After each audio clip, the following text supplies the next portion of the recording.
안녕하세요. 커피앤크램 채널에 오신 것을 환영합니다. 이야기에 앞서서 사건에 등장한 등장인물들의 사진이 궁금하시다면 네이버 블로그에 커피앤크라임을 검색하셔서 제 블로그를 확인해보세요. 자, 오늘 들려드릴 이야기는 코트니 클린이라는 여성이 벌인 사건에 대해서 이야기를 해볼까요? 우선 코트니에 대해서 소개를 해드리자면 코트니는 1996년 4월 21일에 엄마인 데보라와 아빠인 킴 사이에서 미국 텍사스에서 태어났어요. 코트니는 전형적인 금발의 파란 눈의 미녀로 어렸을 때부터 인기가 많았죠.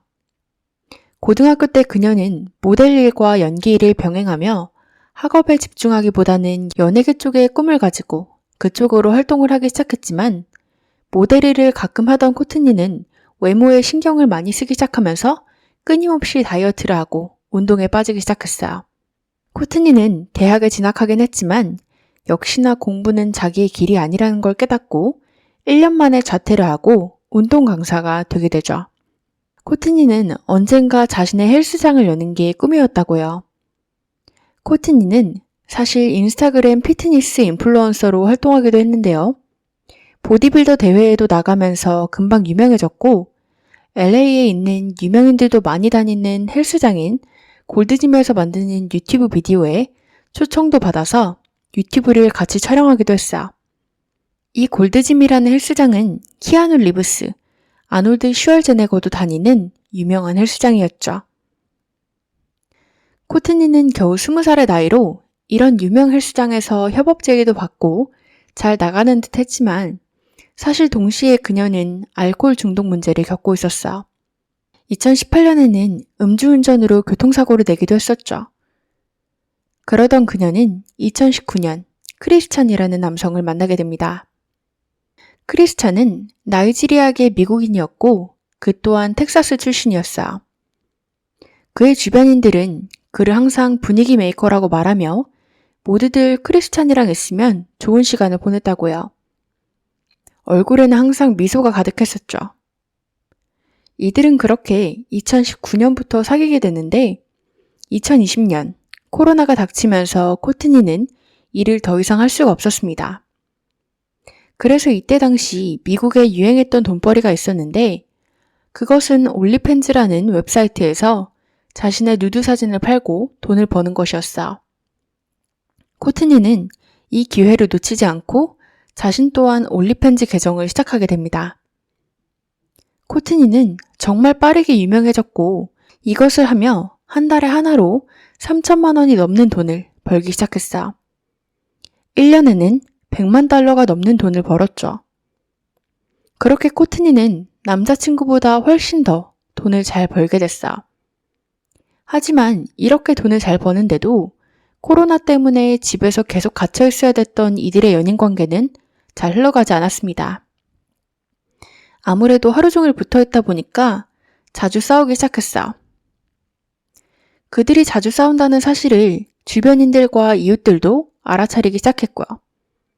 경찰도 자주 불렸고 이웃들은 싸움을 누가 시작하는지는 알 수 없었지만 항상 이들의 집에서 쿵쿵 소리, 뭔가 부서지는 소리, 유리가 깨지는 소리 등등이 자주 들렸다고 증언했어요. 그렇게 시간은 흘러서 2021년 7월이 되었고 이때쯤 이들의 관계는 점점 더 나빠졌고 이때쯤에는 싸움을 누가 먼저 시작하는지 명백해졌어요. 폭력과 싸움의 원인은 코트니였죠. 이때 크리스찬은 코트니를 상대로 다시 한번 경찰을 부르는 사건이 발생하게 됩니다. 이들은 항상 그렇듯 싸움을 했고 싸움을 한 후에 사이가 틀어져서 크리스찬은 코트니와 한 방에서 자고 싶지 않았기 때문에 거실에 나와서 잠을 청했다고요.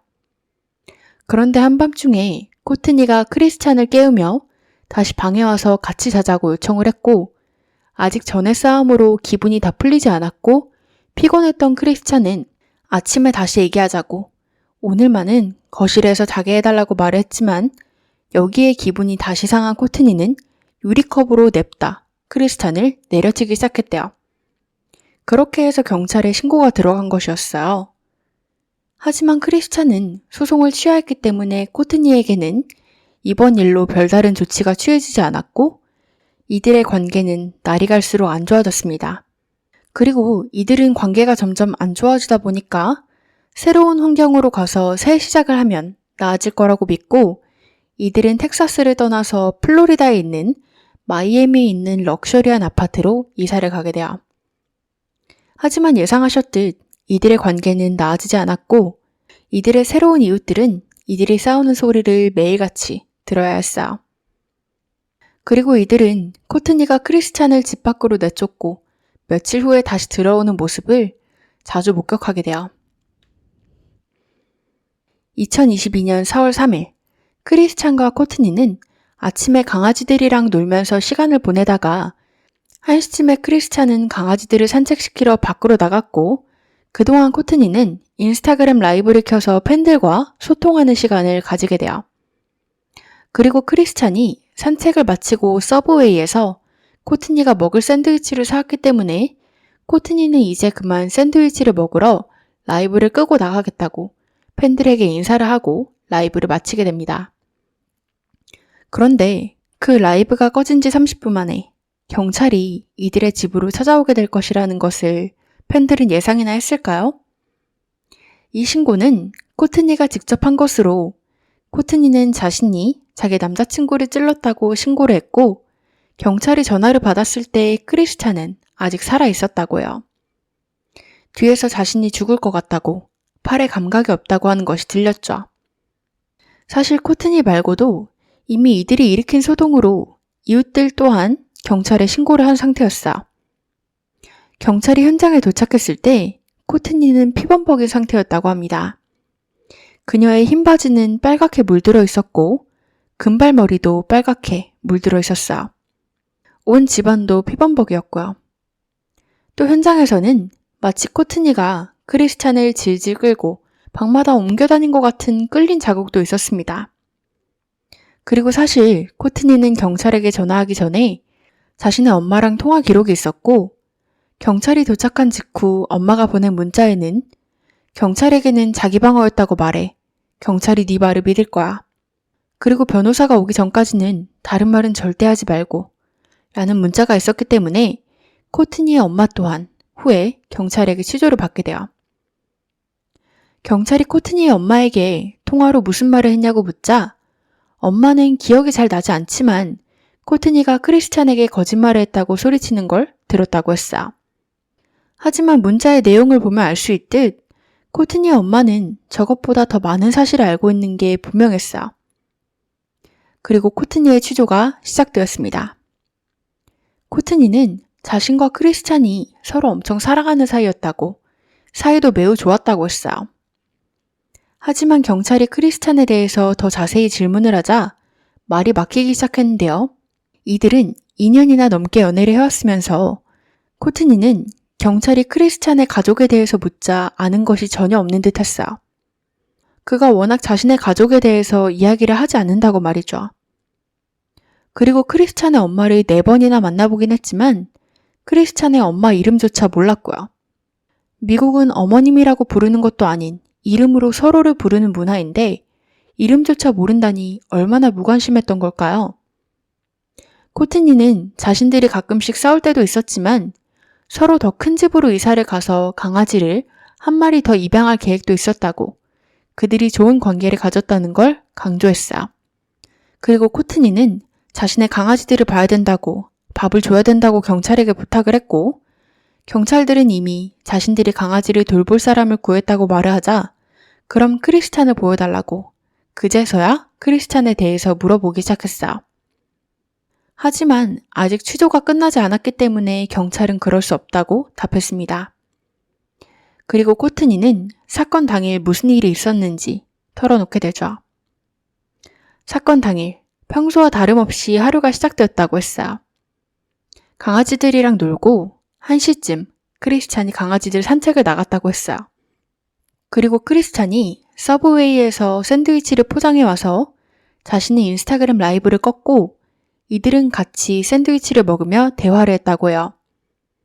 사실 크리스찬이 밖으로 나갔을 때 코트니는 크리스찬의 위치를 확인해 봤는데요. 원래 이들은 항상 위치 추적 앱으로 서로의 위치를 확인하곤 했었는데 크리스찬이 이날 기능을 꺼놔서 위치가 보이지 않았다고 합니다. 그래서 밥을 먹으면서 코트니는 크리스찬에게 왜 위치 기능을 꺼놨냐고 물어봤고 크리스찬은 네가 며칠 전 나랑 헤어지겠다고 했을 때 꺼놓은 것이라고 대답을 했대요. 코트니는 그 말에 이해를 한다며 다시 위치 기능을 켜놓으라고 했죠. 하지만 여기에서 크리스찬은 열이 받았던 모양이에요. 크리스찬은 너도 위치 공유를 꺼놨으면서 왜 자기한테만 키라고 하냐고 화를 냈죠. 코트니는 여기에서 크리스찬을 더 열받게 하기 위해서 네가 싫어하는 곳에 내가 있으면 어떡해. 그럴까봐 위치 기능을 꺼놨지. 라고 답을 했다고 합니다. 그렇게 이들의 싸움은 점점 더 커지기 시작했대요. 경찰은 이제 코트니에게 크리스찬을 공격할 당시에 대해서 증언해달라고 부탁했습니다. 사실 앞서 코트니가 자신의 강아지들에 대해서 얘기할 때 그녀는 눈물을 보였었는데 크리스찬과 공격 당시 상황에 대해서 증언을 할 때 그녀는 굉장히 차분해 보였고 눈물 또한 전혀 흘리지 않았어요. 이렇게 첫 번째 취조가 끝나고 경찰은 지금까지 했던 이야기를 다시 한번 해줄 수 있겠냐고 부탁했습니다. 경찰이 이렇게 부탁한 이유는 보통 거짓말을 하지 않으면 똑같은 스토리를 다시 한번 반복하고 끝내게 되는데 만약 이야기를 지어냈거나 거짓말을 하는 사람들은 이야기하기를 거부하거나 아니면 같은 이야기를 반복하다가 새로운 디테일을 추가하거나 말이 안 맞는 경우가 생기기 때문에 이걸 가려내기 위해서였어요. 코트니는 이미 다 녹화되지 않았냐?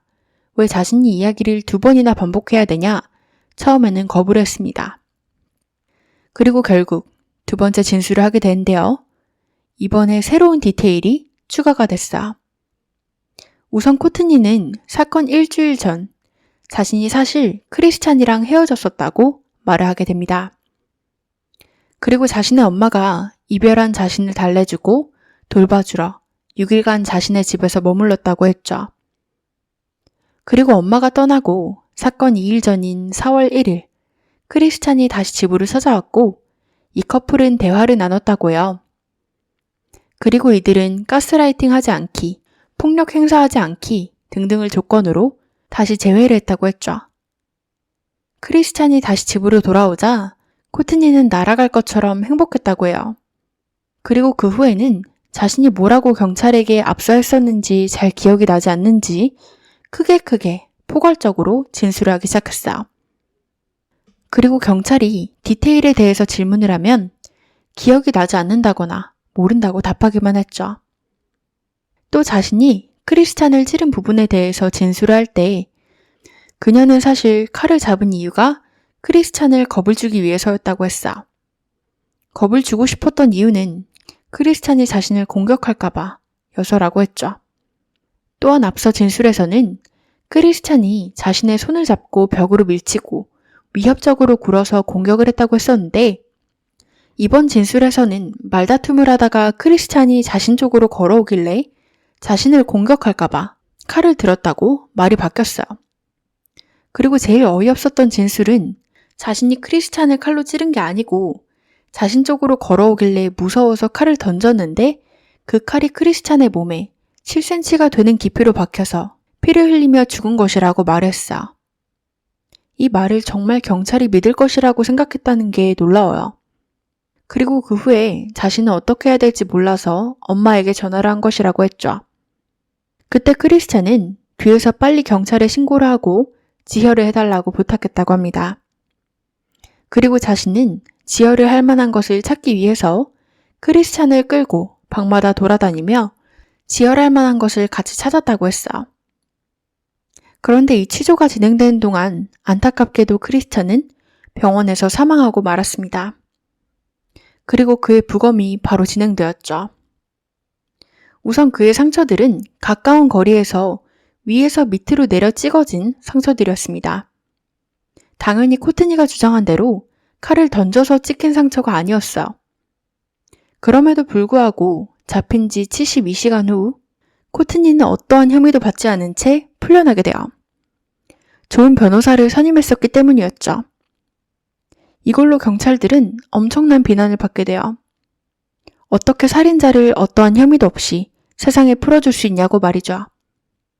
그렇게 풀려난 코트니는 올리팬즈에서 자신의 영상 등을 올리며 다시 인플루언서로 활동을 했고, 사건 5일 후에는 아빠랑 같이 호텔바에서 술을 마시는 모습이 포착돼서 다시 한번 사람들에게 비난을 사기도 했습니다.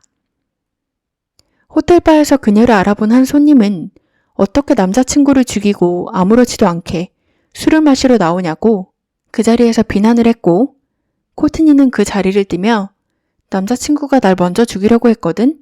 이라고 반박을 하기도 했습니다. 그녀의 몸에는 어떠한 흉터나 방어원도 없었기 때문에 거짓말의 확률이 높은데 말이죠.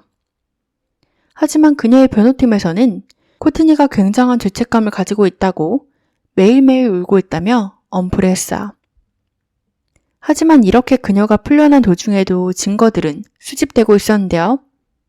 수집된 증거 중에 2월 21일에 찍힌 엘리베이터 CCTV가 공개되었습니다. 이 CCTV 영상에는 코트니가 폭행을 하던 사람이고 크리스찬은 방어만을 계속해서 하는 것이 담겨 있었어. 사실 이 영상이 없었다면 그녀는 자기 방어를 주장하는 게 받아들여졌을지도 몰라요. 하지만 정말 다행히도 이 영상이 발견되었기에 사건 발생 4개월 후 2022년 8월 10일 드디어 체포가 되게 됩니다. 첫 번째 재판에서 코트니 측이 했던 주장들은 정말 어이가 없었는데요.